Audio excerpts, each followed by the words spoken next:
Dawa ni anaenda. Mimi nauliza mambo ya asante sana. Kama umevisikia tu hapa Salim, county kutoka county ya Murang'A na kubisha kwako studio.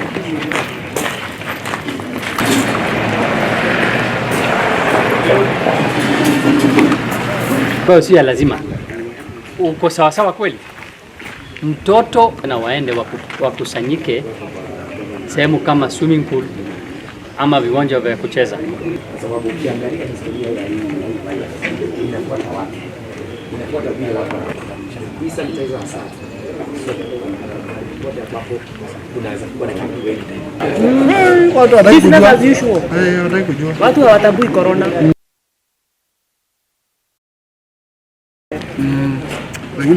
Nairobi is actually not even someone. My friends, watu wengi sana wananiambia Nairobi. Kwa hivyo hii hasa ya kike kwa kwamba huu mgonjwa tunapambana nao kufanya utembee ni ya lazima ili watu wakae kwa kaunti kujiweka kusadikisha ukai nyumbani na pia walezi wakija unakuja kufanya nini ili usikuje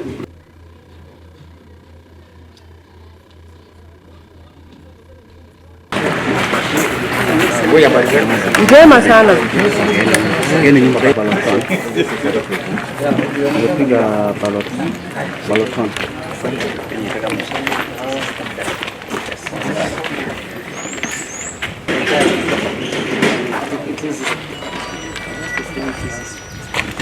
So wametest kwa dawa.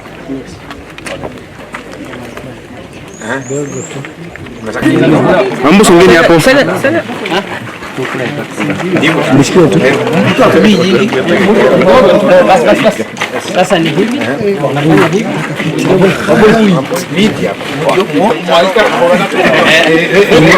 Hizo imejizima. Leo gavana anaosha watu mikono. Yes.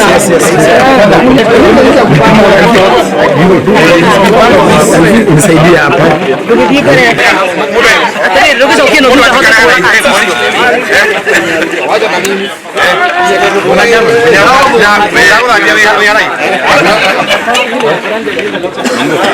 If you've been following, and I'm sure you've been following, countries where these problems went before us, people didn't take the issue of movement very seriously. Some of them are now at 100% lockdown. We thank God we are not yet there.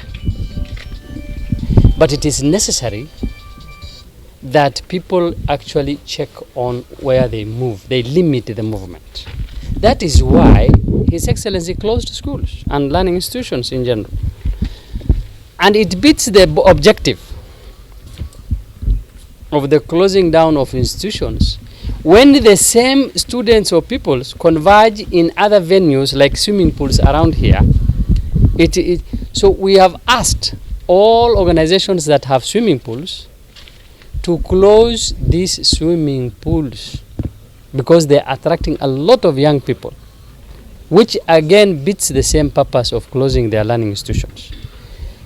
On the issue of movement again, it is true, the children are at home, but we are asking the parents to contain their children. When they converge in playgrounds and other open spaces, it is the same school, mini school, but in a different setup. It beats the purpose.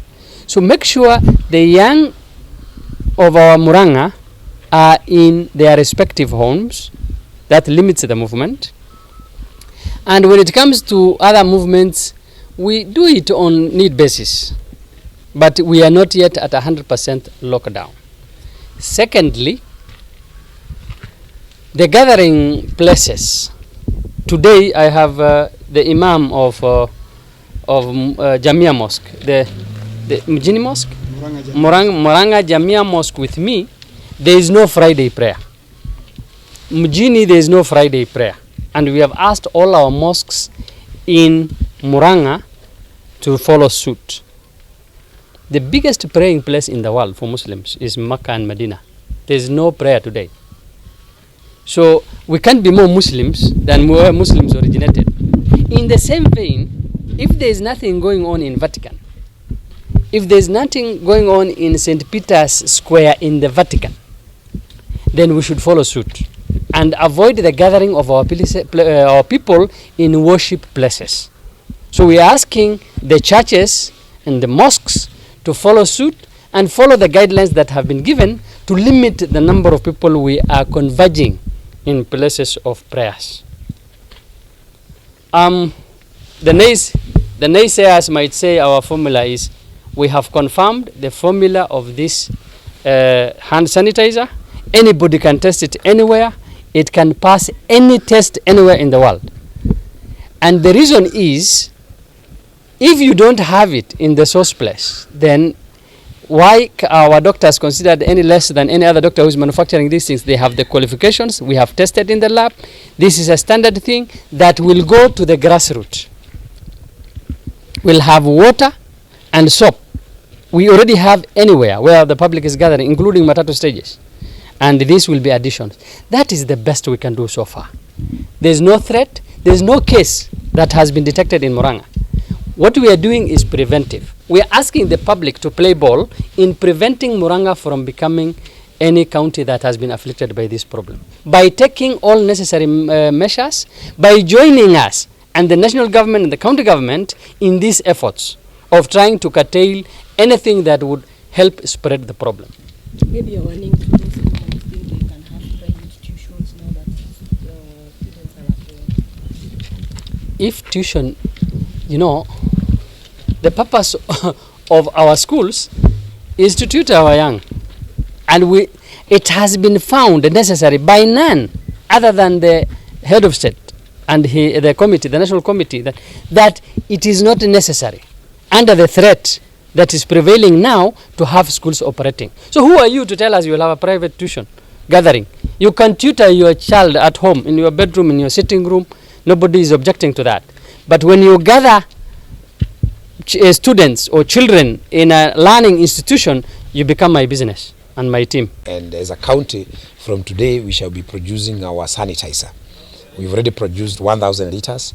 We have 1,000 more liters in the process of being put in place, and we want to have enough sanitizers, mainly for use in public places, in markets, in public institutions which are operational, and in bus stops and other high traffic areas. So we are happy to report that from today, as we shall not be buying. And the process of making the sanitizer is still ongoing. The sanitizer is tested and it is proven and it is working. And ours cannot be compromised because it is not commercial. We are making sure that we have maintained a minimum of 70% alcohol, which is the most active ingredient in the process of sanitization. So as we are set, and from today, we shall start distributing the sanitizers in all high traffic, high gathering points. All our markets, from today, this afternoon, we start receiving the sanitizers, and we want to make enough so that we can even help our neighbors, because this is a calamity and it has no neighborhood. People are moving from one point to the other. It's our joint problem, and we need to look for even local solutions. We are not supposed to wait for the national government to resolve some of these small issues, because I mean the logistics are heavy. The problem is wide. The problem is even not dialect. So it's one thing to keep complaining that we have not received from the national government, but it's a different thing to also know that the national government also have their own constraints, and we are supposed to be combining forces. That's what we have done here with the county commissioner and the technical team, so that as we make noise, as we cry for, we can also be able to demonstrate what we are going to do or what we have done. It's mainly we are dealing with high traffic, potentially cloudy areas, and especially markets, because you see, it's one thing to say you can close markets, but sometimes you also need food. So there's a balance as far as markets are concerned, and I'm not a proponent of I've heard in some areas that markets are being closed. You need to be careful, because you can close out food, and then that becomes another crisis. So as far as, especially in markets where food is being sold, especially in those markets in the counties where we are giving water, those are the areas we are going to target. Borders will keep moving, because we will move a little bit also, although we still want to minimize movements. So high potentially high traffic areas, including bus stops, stages. So all those will be given this sanitizer for free, and we are also going to station our people with the white kabutis so that it is done and done right, because it is one thing to give, it's a different thing to dispense, and dispense properly. So in all those high traffic areas, even in markets, at bus stops, we are going to praise our people so that it is done and done right. It's properly supervised. I'm still concerned that we still have, we can claim to have the freedom of movement, but I think that is one freedom which is a big problem as far as transmission is concerned. I think it's a high time that we start limiting that freedom now, because it's a freedom which is coming at a cost, because every identified case has an element of movement. So to me, the main cause of corona is actually movement, and we need to target it right, because I don't know why people are coming to Murang'A. They should stop coming to Murang'A. They are not invited. Because why what are you bringing? Because potentially you can bring corona. So I want to say, people are not invited in Murang'A. They are not welcome. Because I think as counties, we need to start being self-contained somehow now. You see, we have to be a bit careful. I think we are too loose. These matatos which are moving up and down, we have not seen a drastic drop in the rate of movement, and I don't know how we are going to contain the virus at that level. I think we need to be drastic, and according to me, people need to give reasons as to why they are moving. We need to curtail the freedom of movement. We know it's in the Bill of Rights, but it is supposed to be revoked under the Public Health Act temporarily. Because let me in Murang'A, I'm saying I'm not inviting anybody. I also want to ask the people of Murang'A, why are you leaving Murang'A? What are you going to do outside there? Because if it's emergency, we have hospitals here. Unless you are going for corona assessment, which is official, and because you don't have kits in the county, that's the only reason we should make you move. If it's food, we have food within the county. If it's water, we have water within the county. So if it's health services, we have health services within the county. I think we need to take the game one step up and seek for explanations when people are leaving counties.